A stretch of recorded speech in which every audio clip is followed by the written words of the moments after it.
Bob was one of us. His humanity, his dedication. That really put Cornwall in the forefront, fighting racism.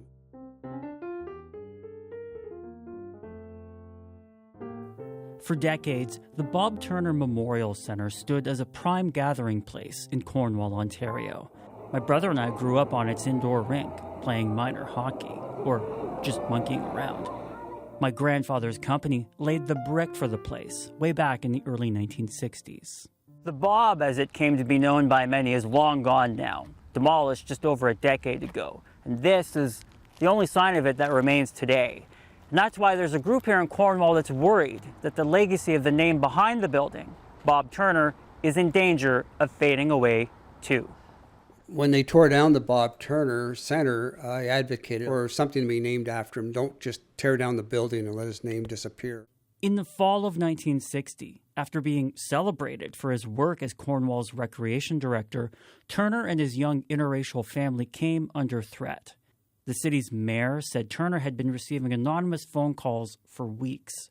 The mayor himself said he was sent hate-filled letters about Turner and their plans for the Memorial Center. I can still recall Archie Levine going on radio, the mayor. He didn't want Bob Turner leaving.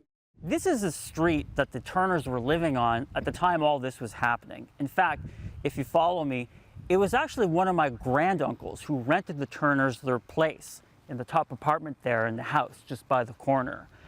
Turner's secretary at the time said he confided in her, telling her that he'd been followed home and was actually considering delisting the family's phone number because of it. And Turner himself told the city's flagship newspaper that one night, somebody tried to force his car off the road. He came to the house, afraid, and he was sweating. And I remember I was in the hallway with my dad and telling my dad that somebody ran him off the road.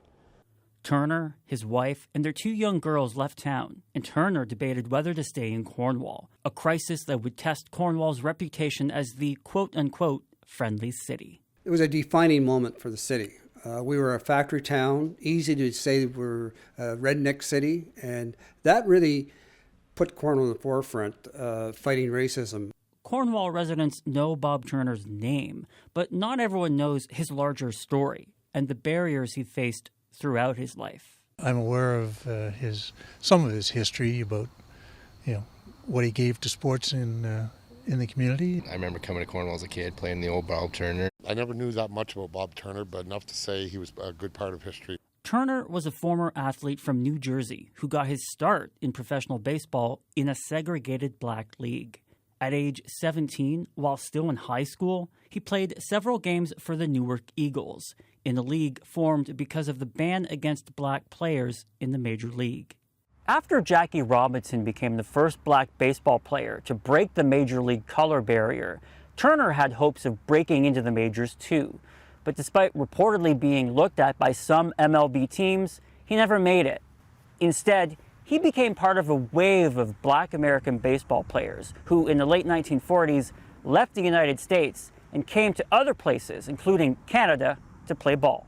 You could go eat in a regular restaurant. It wasn't, if you were African American and you dated a white girl here in the United States, that could get you killed. But Turner ultimately made Canada his home.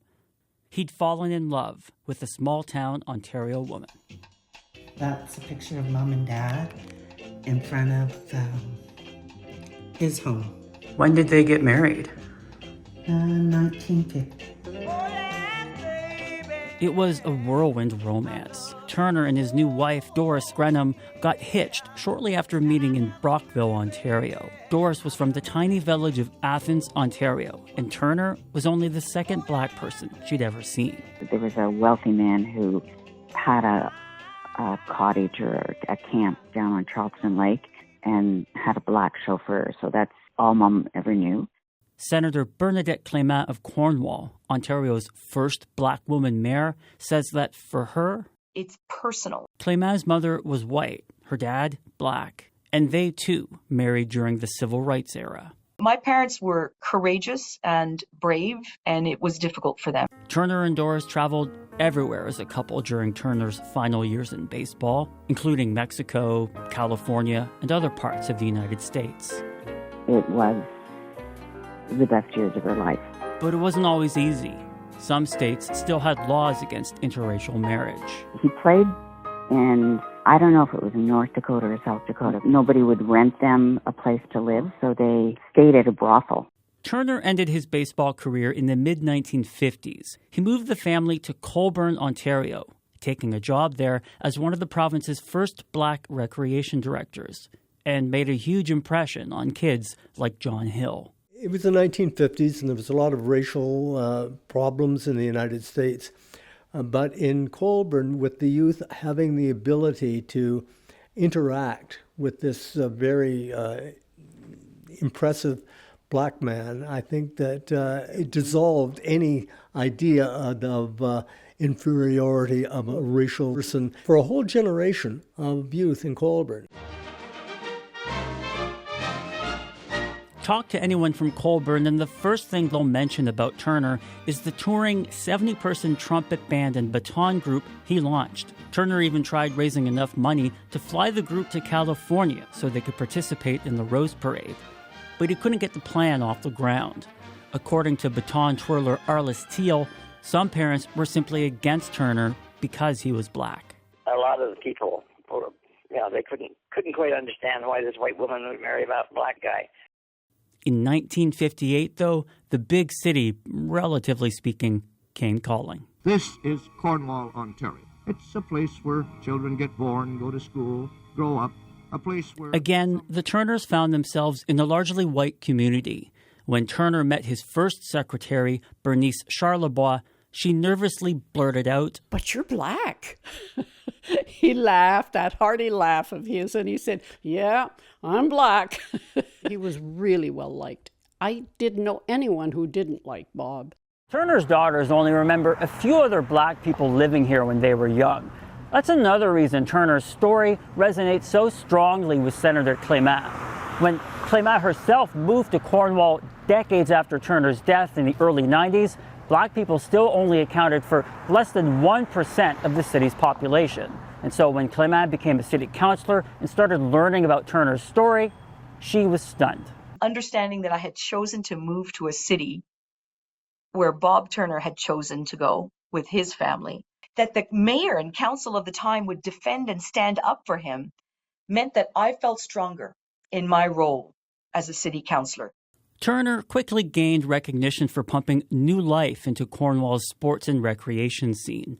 In 1960, he told a local crowd honoring his work that it was the happiest moment of his life.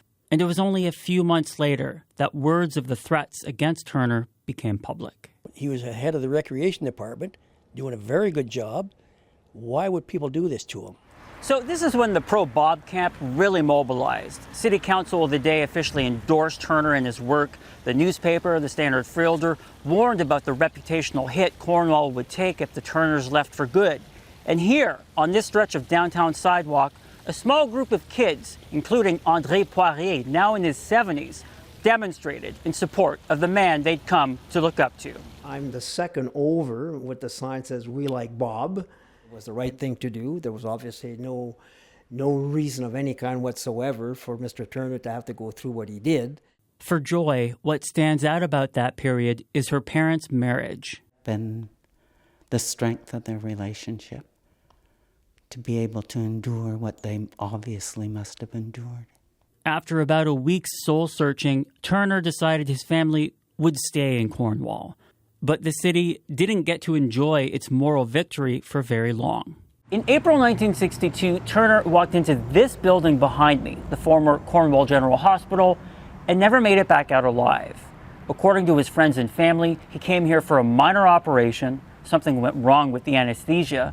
He slipped into a coma and died about a week later, at age 35, shocking everybody in the community. Turner's funeral was an emotional affair. It happened at St. Paul's Church, which used to be located in the area behind me. Today, a sea of parking, long gone, just like the Civic Memorial Center that was renamed in Turner's honor in those early days of community grief. Among those sending flowers and telegrams were American baseball clubs.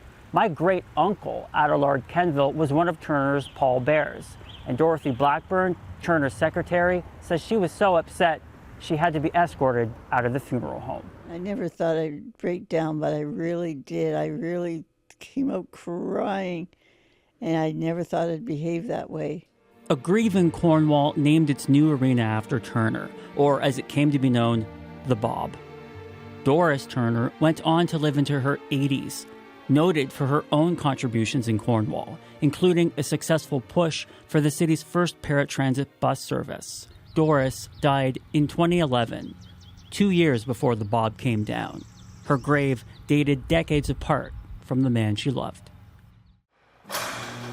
It's not like there's nothing here in Cornwall in honor of Turner. Behind these glass doors, there's a bust of his head and a display devoted to his years as recreation director. But people like Councillor McIntosh feel like, given everything Turner went through, he deserves something more.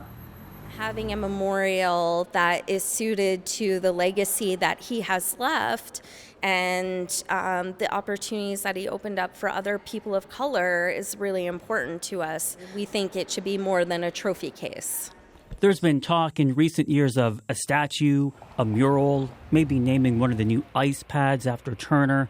But Cornwall's current mayor says the city wants to get it right. Given his own professional history in baseball, it seems like perhaps, in my opinion, a better fit to name a baseball diamond or a baseball park after him. Whatever happens, there's a feeling among some that time is running out. As we get older, we lose those wonderful individuals that can speak to the actual history to make it come to life.